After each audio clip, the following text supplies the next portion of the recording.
What's up, guys? Welcome back to Newswave. I guess yesterday was it. That was like our first real jumping off point for next generation, where we did see a game or a tech demo running in real time with Unreal Engine 5 on a PlayStation 5 development kit. That's a pretty big deal, and visually, yeah, blew a lot of people away. We're going to go over that here today. Also, I wanted to talk a bit about Sony's PlayStation sales numbers that they put out there, and then Square appears to be kind of skipping a digital presentation for E3, which is kind of disappointing. We're going to talk about what their plans are now going forward for what appears to be like the next year or so. Yeah, we'll go over that and more today, guys. As always, if you enjoy these videos, make sure you hit that like button. Helps it a ton. If you're brand new here, hit that red subscribe button down below as we head towards 500,000 subscribers. And we're going to start today with the Mafia trilogy. We had talked about this because there were rumors about there being some sort of Mafia release, and it looks like it will be a trilogy, but there is a bit more to this. Now, they put this trailer out here that says that there will be an announcement May 19th, 2020, and okay, so next week there will be an announcement. We just got an announcement of an announcement. They've been teasing this, of course, on Twitter, so we can assume this will be Mafia 1, 2, and 3, which that goes all the way back to 2002. So does that mean that they're going to put out Mafia from 2002 the way it looked in 2002, maybe just like upscaled and smoothed out? Not necessarily, because it looked like it leaked on Microsoft's store where they put the page public, and these screenshots definitely don't look like they were from 2002. It almost appears to be getting, I guess you'd say, the quote-unquote remake treatment where they are redoing it and it looks way better. I mean, 2, I think you can get away with kind of upscaling, smoothing it out. 3, obviously, that's fine, but 1 could definitely use it. Now I'm really interested in this. Now, we'll see more about this, obviously, next week, and I'll be curious if we can buy any of these games separately or if it's just one package, but like, if Mafia 1 really got that kind of a treatment, I am very interested in this this trilogy here. Also, while there was a lot of talk about Unreal Engine 5 yesterday, obviously, there was still some other things that Epic did with Unreal Engine. Specifically, one was to help smaller developers, it appears, as they are changing around the way that you have to pay them to use the engine in a good way. Here's actually the passage here from the site that says, Unreal Engine royalties waived on first 1 million in-game revenue. So starting today, you can download and use Unreal Engine to build games for free, as you always have, except now royalties are waived on your first $1 million in gross revenue. The new Unreal Engine license terms, which are retroactive to January 1st, 2020, give game developers an unprecedented advantage over other engine license models. That's actually really good. Like, if you're someone who is up and coming right now for developing games, and you're like, oh, I'll just grab Unreal Engine. Let's say you create your entire game there and you put it out because you're allowed to sell it. Yeah, you'd have to make $1 million before you have to pay Epic any royalties. And that is obviously to get more and more people to use their engine, because the more people that use their engine, the more money they can inevitably collect from you. So it works for them, but I do like that Epic is doing this to where you can just download Unreal Engine, you can try to build a game with it, and if it does work out, you can launch it, sell it, and you wouldn't have to pay them until you're probably to the point where you realize, yeah, I think I'm going to start creating games as I go forward now because I just made $1 million. Oh, and I absolutely had to talk about this little bit of news because it was pretty funny when it popped up. There was a reaction to this that did not fit what it actually was. So it had popped up that we had Nintendo wallpapers, and yeah, people thought, wow, we got wallpapers on the Switch. No. Nintendo just released wallpapers for your computer on their website. That blew up online, by the way, on Reddit, because originally I think people thought that, and then if you go through some of the comments, people start to come to the realization that this literally are just high resolution images that you can put as your desktop background. I mean, they're good looking images and they have a ton of games you can pick from, but it's like, Nintendo wallpapers, great, I can put these on my Switch, right? Well, no, not really. I still don't know if we'll ever get that, by the way. Maybe that's a next-gen feature, we'll see. And guys, with some of the quick news out of the way, let's get into the bigger stuff. We're gonna start right away with Unreal Engine 5. This was, of course, the big piece of news yesterday. Everyone was freaking out about it. We saw a PlayStation 5 actually running something in real time that wasn't just a cinematic or a trailer that was designed around pre-render stuff.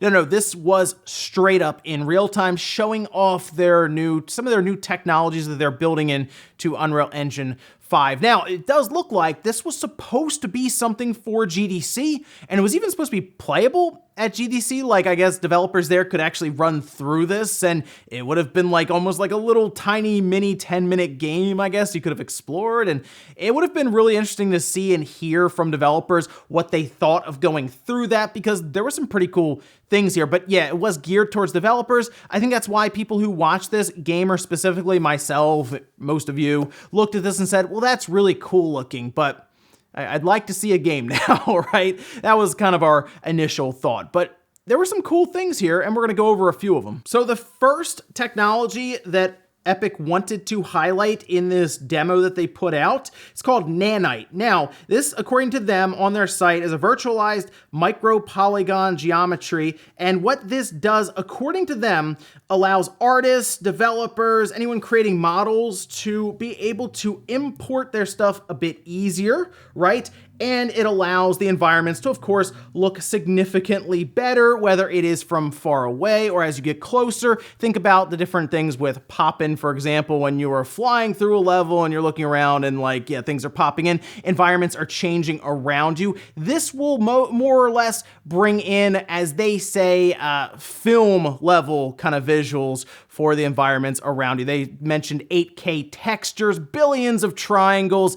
The environments around you essentially are going to look very, very good. Now, according to Epic, Nanite geometry is streamed and scaled in real time, so there are no more polygon count budgets, polygon memory budgets, or draw count budgets. There is no need to bake details to normal maps or manually author LODs, and there is no loss in quality. So when they were, of course, panning the camera around and showing this off and that off, and it looked very, very clean, within reason, of course. It was a stream, and that was the really annoying thing, is like they want to show off how clean these visuals and the environments and all of this look, but it's over like a compressed stream, and we're like, yeah, I mean, that looks pretty good, right?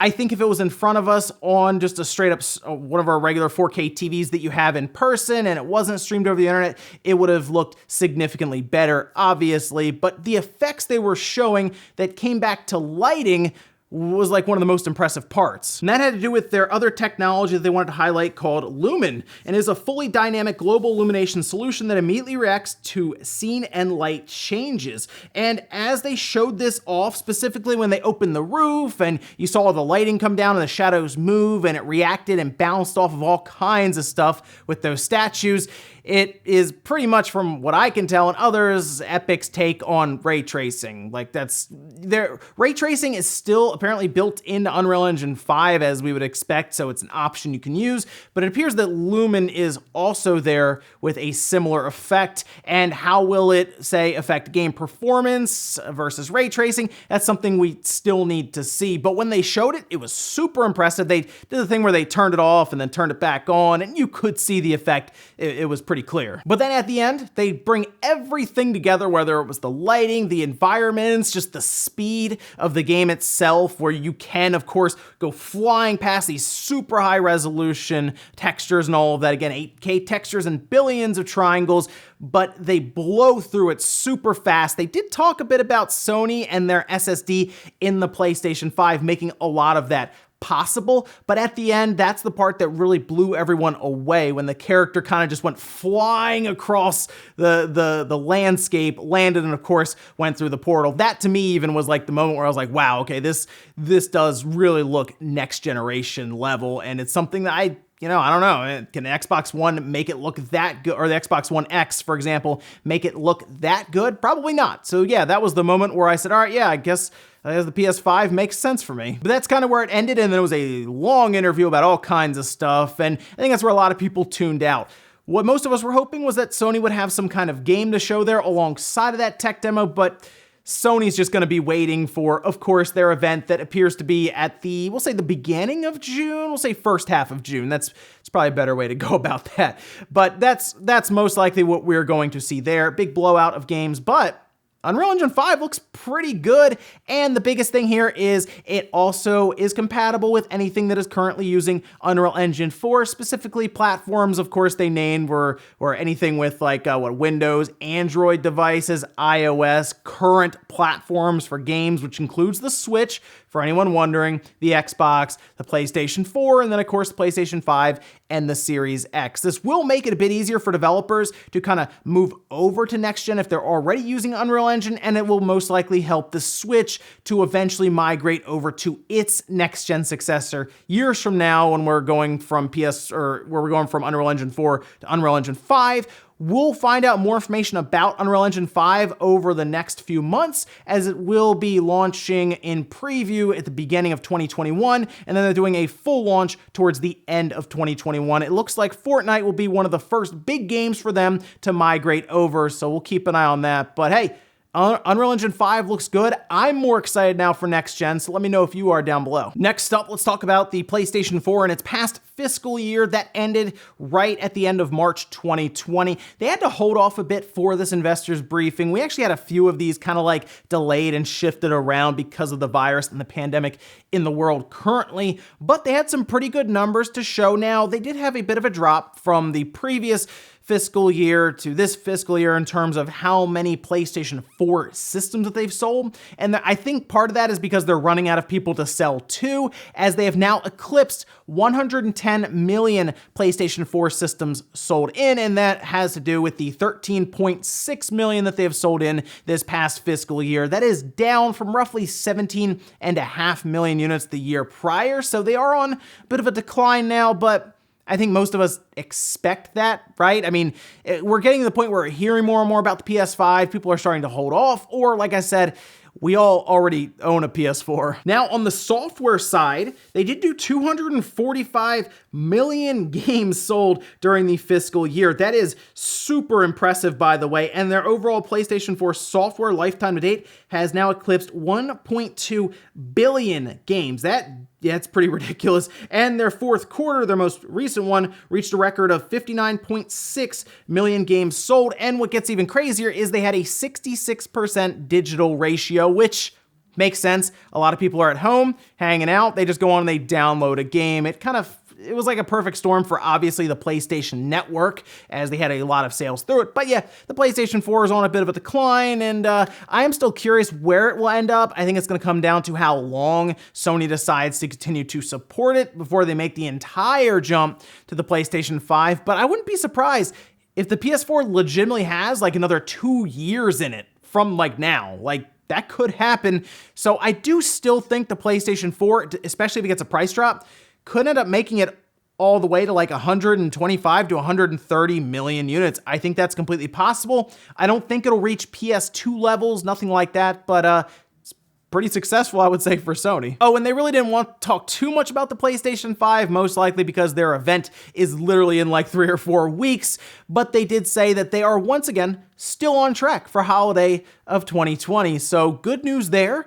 But I think the next time they meet with investors, or the next time they have some information to put out there to investors for how well they've been doing in the past quarter, I think that's in August, they'll certainly be talking about the forecast for the PS5 because a lot of information will be out there. Next up, let's talk about, I guess, just overall game development in our current setting now with the virus and the global pandemic that is going on currently. We've really been talking a lot about, I guess, delays this year and even into the holiday, right? We keep talking about, oh, this game's delayed. Cyberpunk, it's pushed all the way to later on this year, right? And then we hear about some games pretty much having to halt production, and then we hear about the Outer Worlds all of a sudden getting a physical copy, and stuff's getting moved around all over the place right now. A lot of stuff we don't even know about because it hasn't necessarily been announced yet.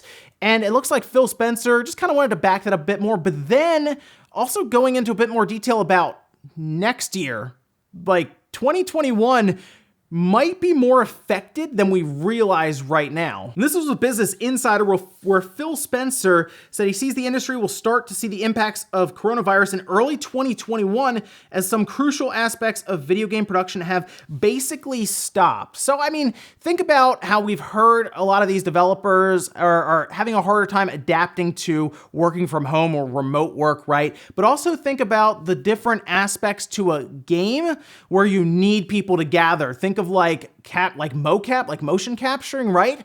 that's like impossible to do right now, I assume. I mean, how would you do that when you generally have a large studio setup where there's some very expensive equipment to literally capture people's movements, where they hook up that, that suit to you and all of that. You got like the white ball all over you while you're running around and all of this.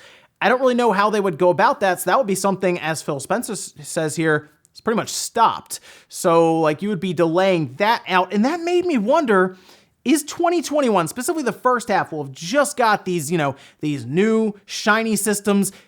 Is the beginning of 2021 actually going to be very, very quiet and really just not a lot going on when it comes to system or game releases specifically for these new systems? It's very, very possible, but it was interesting to me to see Phil Spencer bring up 2021 as a bigger deal to him right now when it comes to software than even the current holiday. He even says, oh yeah, anything up to like September, October, I'm pretty solid on it. It's really when we get into 2021 that I have an issue. And in our last bit of news, let's talk about Square. Square Enix, of course, usually, at least the past few years, has done some sort of digital event at E3. And you know what? They actually had a pretty good one last year. In fact, I think they were on the upswing when it comes to their digital events. Remember the year prior, it wasn't as good. They had Babylon's Fall, and who knows what happened to that thing. And they had The Quiet Man, which that took over Metacritic, right? Yeah, that wasn't great. But then they kind of had this upswing, and last year it was very, very good. Like, I was looking at that thinking, wow, Square could end up being one of those big pillars at E3 that we go to and we want to see their event because they're going to have some really cool stuff. It looks like this year isn't going to be that, though. I was hopeful that they would have their own digital event, but it does not look like it's going to be the case. Now, this was a tweet from Takashi Machizuki at Bloomberg saying, Square Enix said it won't hold online event to unveil this fiscal year's new releases around E3's timing because making assets ready for such show has become difficult due to COVID-19. Instead, it will announce new titles on individual basis. So it's going to be that situation where they will be spread out.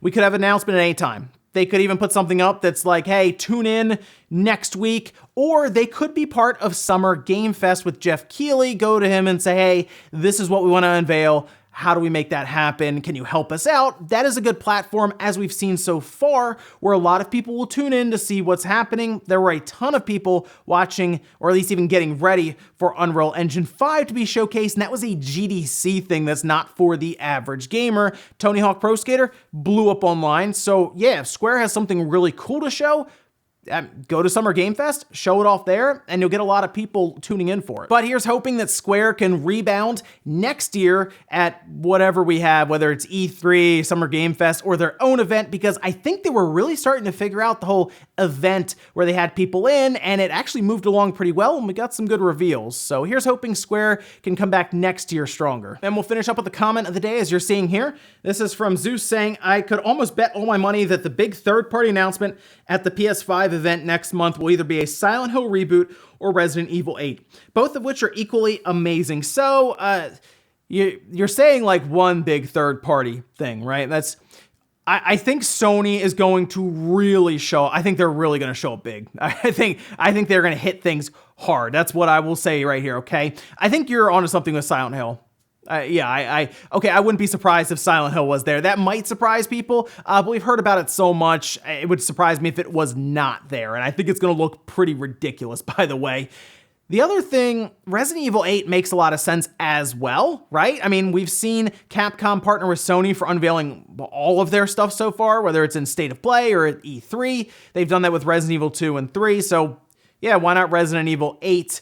But Sony's gonna surprise some people, so be ready. First half of June, we'll say. I think you'll see some cool stuff. Ladies and gentlemen, that's going to do it here for Newswave. If you enjoyed this video, guys, hit that like button, really helps out. If not, hit the dislike. Leave comments down below about everything we talked about today, whether it's Unreal Engine 5 and that tech demo. Were you happy with what you saw there? Did it give you that shot of next generation and you're like, wow, okay, this looks really, really good. I'm gonna have to go pick up one of those systems when it comes out? Or do you still need to see a game? Because I do. I need to see something from one of these first parties, right? That's me anyway. But let me know what you thought about the whole showcase for Unreal Engine 5, especially if you're a developer who is interested in creating games, what you thought of that. Also, what about the PlayStation 4? Where will it end up?